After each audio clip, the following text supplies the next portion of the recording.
Good afternoon. The college has three strategic priorities, and these are leadership, digital, and diversity. And that's what Mike and I are going to talk with you about this afternoon. These are interconnected and interdependent, and leadership, you all know it, is of the utmost criticality. The reason that we've chosen these three priorities is that we consider them to be preconditions for policing mission success.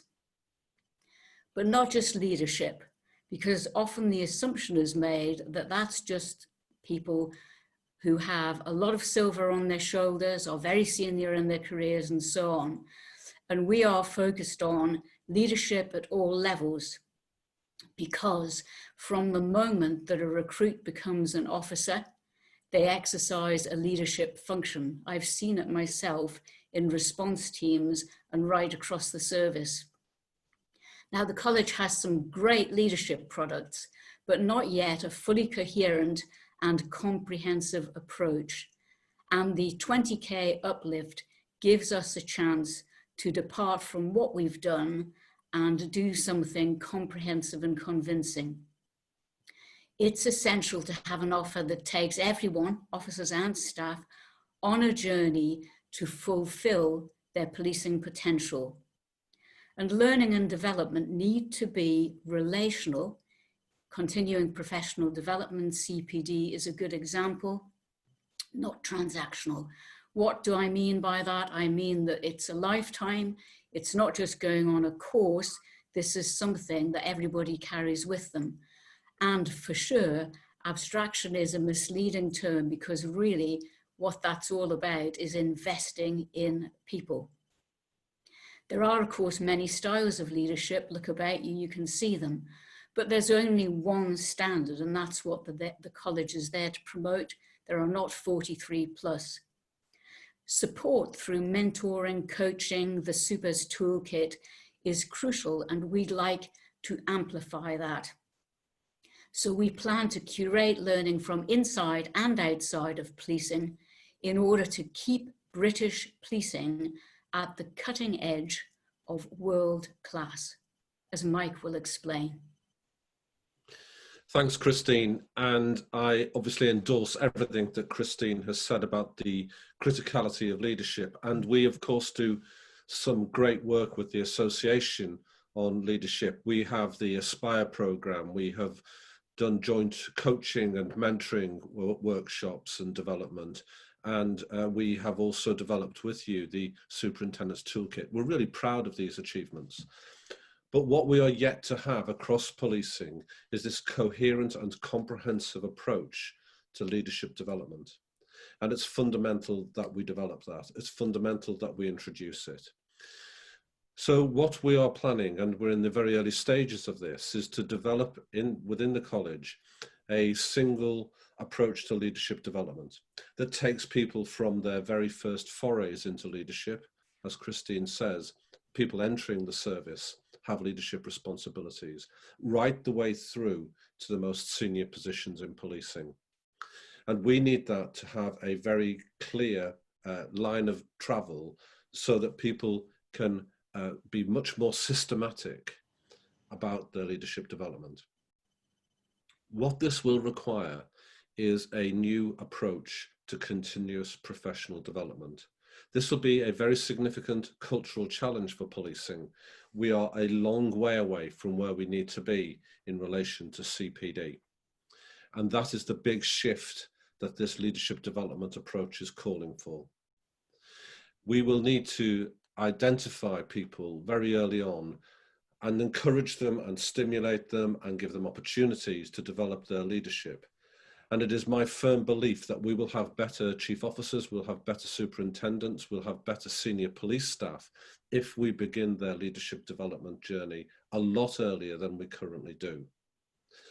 So that is the plan. We're looking to start early with this. We're looking to start by trying out what a national standard and a national approach would be to the development of first line leaders. And then we hope to bring that out and use this for all levels of leadership across policing, and where we can dovetail with other providers with other leadership development offers across the country. I actually believe that this will be an eye-catching, important development for policing that will gain national and international interest. And we want you and the Superintendents Association to be very much part of how we develop it. Really looking forward to working with you on this. So, why digital? Let me try and answer that. First of all, digital is no longer niche, and every crime can have a digital aspect. It's a daily occurrence. How the public engages is changing. Police have body-worn cameras. You attend a crime scene and you will see countless people there making their own films. But other things that we might note are neighbourhood watch, how that is done these days, social media, how we gather information from that. The use of victim and witness data is challenging and legally challenging too. We absolutely have to maintain legitimacy and public trust. So the college is in the process of setting up an independent ethics panel that will cover data aspects. Next, we need a more digital workforce. New talent and skills are needed to fill the gap. We acknowledge that we simply don't have enough of people with the right sort of skills. And by the way, I don't think that we can assume all millenniums are digital natives just because they game, can use a mobile phone and a computer. Question we have to ask ourselves, I think, is how well prepared are policing leaders across the piece to embrace and embed what is a new culture? Out there, we're contending with the proliferation of disinformation. To take a couple of examples on public health, some of the nonsense that was promulgated about COVID and COVID treatments. And of course, hate crime. But by the way, it's not just the big ticket glamorous things, or so the public think. There is a lot of pervasive low level crime that needs tackling day in, day out. It is the new normal. So our strategic themes are, with digital, new tech, old crimes, but also innovation, new ways of doing things. Who would have thought you could send a drone through a cat flap to do a piece of acquisitive crime? There are integrated systems within policing and beyond, so into healthcare, social care, and other parts of the system too. There's escalating demand, and tech is the solution to controlling that, as well as the problem. It can help with prediction big time too, and there should be productivity gains. The scale, speed, mobility, resources, and know-how of criminals are pretty daunting. There's also tech convergence, the Internet of Things being the obvious example, where a lot of devices can talk to one another and we have information that can be gathered. So what we think is that the COVID paradigm shift, which we've all gained from being on this platform for this conference, is not to be lost. And the college plans to build on it, doesn't it, Mike? So it is absolutely self-evident that the advances in digital technology are presenting huge challenges and opportunities to policing. It is also self-evident to me that the policing has yet to take full advantage of those opportunities and to prepare itself for the challenges. So what are we doing? Well, the first thing that we are doing, we're very involved in the Digital Intelligence and Investigations programme, where we are looking to upskill the people coming into policing to make sure that they have the skills necessary to deal with the modern day challenges of community safety. But it's really important as we build this digital investigations and intelligence capability that we think about what are the challenges out there and that we keep that fresh. There is no one stop, one position of upskilling people forever and a day. We need to keep this moving. And so we've developed the Capability Improvement Hub, which looks at what those challenges are and keeps us abreast of them, and the Digital Learning and Knowledge Base, which builds products based on that intelligence to help us keep our staff updated. But what is really important, and it goes back to my previous comments about leadership, is that we have leaders who understand this too. There is a requirement for leaders at all levels to keep themselves abreast of what are the challenges out there, and how do we best as a police service face those challenges, and how do we optimize the opportunities that new technology brings us also. So the leadership development and the digital development both sit hand in glove. There are also other opportunities that we in the college are looking to absolutely mine. The first is that we want to be able to use technology to share knowledge much more effectively, much more quickly, to get information to people at all levels in policing to help them make better decisions. Our new website was launched last week, which gives people, everyone in policing, access to our products and services, and we want to use that as the platform to share knowledge. We also want that to be the platform for a new approach to virtual learning. We are developing an approach to virtual learning which is much more integrated, which is much more modern, which feels a lot better, and which responds much more clearly to the needs of people who are doing the learning. Finally, what we have also introduced is the opportunity to assess people online. Now, we know that this is an emergency measure for people coming into policing during COVID, but at the end of this process, we want to be able to fully evaluate what that online assessment has done and how we can use that going forward into the future. And that's not just for people coming into policing. We're introducing online examinations. This is something we've been looking to do for many years, but the COVID crisis has given us the opportunity to really accelerate that work and introduce it for this year. Again, we'll evaluate it, we'll keep thinking about whether it is optimal and what needs improving. But I hope you'll agree that these are significant developments for policing, and we want to make sure that they're enduring developments and that we keep pace with the advances in technology that are presenting the opportunities and the challenges that Christine has spoken about. That brings us to diversity, and that's being used as shorthand, obviously embracing inclusion, transparency, etc. So let's look to ourselves to start with. It's very clear from all sorts of research that the bottom line, if you like, the budget, is a better performing, motivated workforce that makes better decisions. And that is the big dividend of diversity. Difference, when it's valued and well managed, is a proven strength. It's reflective of the society in which we all live. Now, personally, I see inclusion as actually part of well-being. If you are not included, you won't feel as good as you can. And well-being, both personal and organisational. And it is, of course, fundamental to police legitimacy and trust. There are challenges, and we've seen the very recent and tragic challenge of George Floyd's death. That brings a real urgency to this topic. Change is needed now. And that means change by all of us. I put myself first in line and started my reflection on this by asking, what do I need to do? What can I change? What can I help and support other people to change? Well, one of the things we can all help with is supporting difference into senior roles.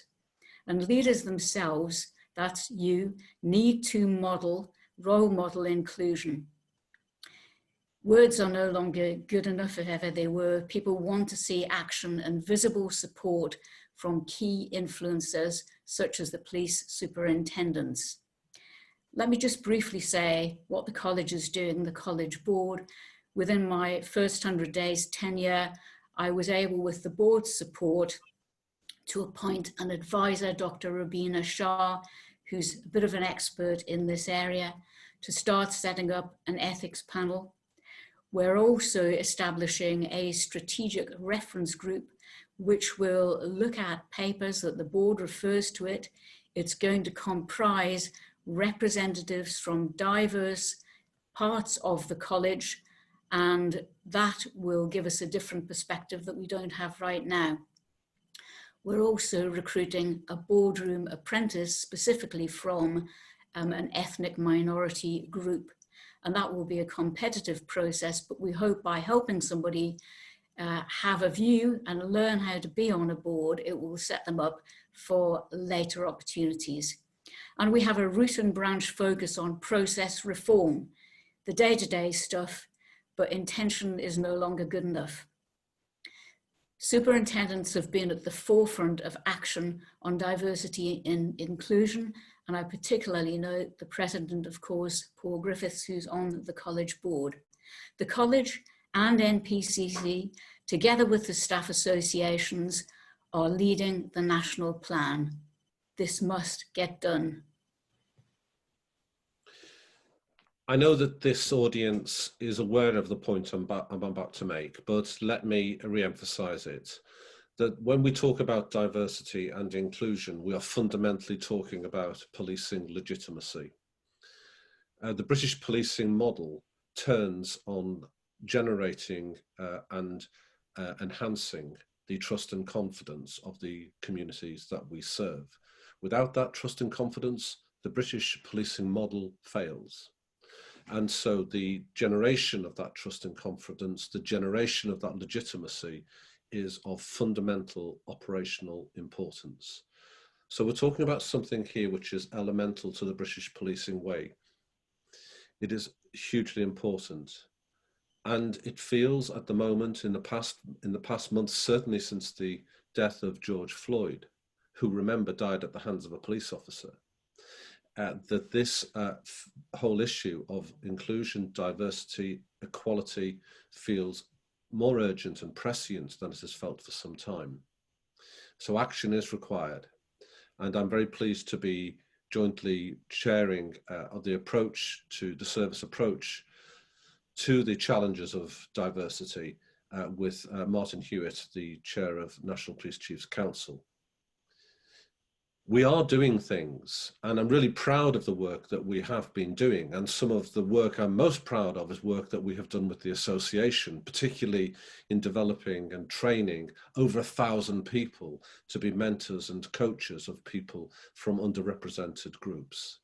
And that mentoring, that coaching, that role modeling is hugely important to enhancing the service approach to inclusion and diversity. But I think we all accept there is so much more to be done. So much more to be done in terms of positive action, in terms of peer support, in terms of inclusion, in terms of progression, in terms of retention.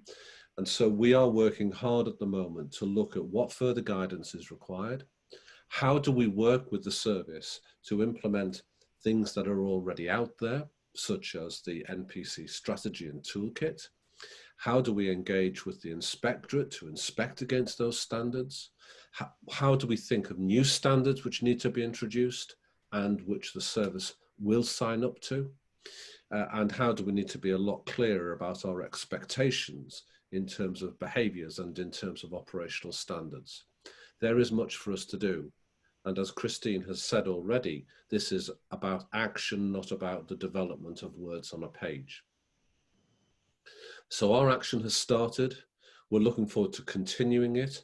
You as an association are pivotal to that, and nothing in this sphere will happen in policing without the full and active engagement of superintending ranks. And that's something that I've always appreciated. So thanks again for your support with this. There is a lot to do, and let's join forces on this issue with the urgency that it requires and demands.